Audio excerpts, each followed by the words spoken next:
If I have $15,000 to my name, how do I start farming? Think about what you want to buy, then buy it wholesale from a farmer, then try to sell it yourself.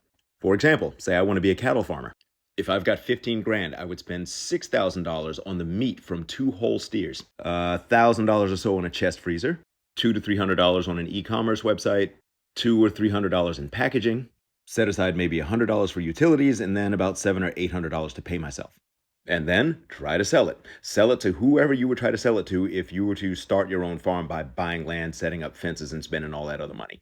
Your goal here is to find out if the thing you want to sell will actually move, and number 2 will be to find out what the price is that people are willing to pay. Be honest with people about what you're doing. You're not a farmer yet, but people will be happy to support you knowing that you're doing this as an exploratory phase to figure out how to start your own farm. Once you've sold everything, do it again and again, and then at least one more time. You want to repeat it just to make sure that you didn't get lucky.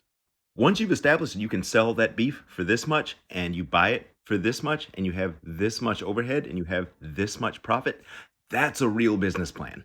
And I say it's a real business plan because it's a business plan that comes from business you're already conducting. It's not pie in the sky stuff based on stats and stuff you pull off the internet. And that's really important because you've got all these other accounts out here telling you that you should buy land and then do a business plan and then sell your stuff. That is ass backwards. Establish your market and your price point first. Then figure out what your overhead is by actually doing it. And then when you're done, you can figure out if you're paying $3,000 per steer for that beef, for example. It is up to you then to figure out how you can do farming to produce that beef for $3,000 per steer or less. You see, where people run into trouble farming is they take out a loan, they get some land, they have to figure out farming, and then while they're hemorrhaging money on debt service and buying animals and planting seeds and doing all the farm stuff, they haven't figured out that market part yet.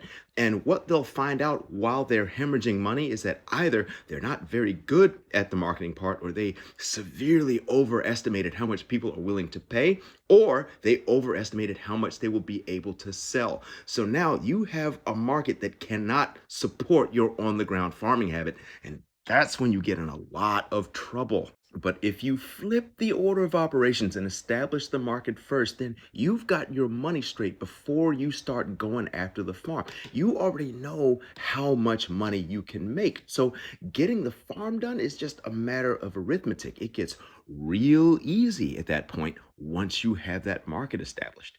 Take a look at my book, link in bio, First Generation Farming, for more tips about how to get onto the land as a first generation farmer.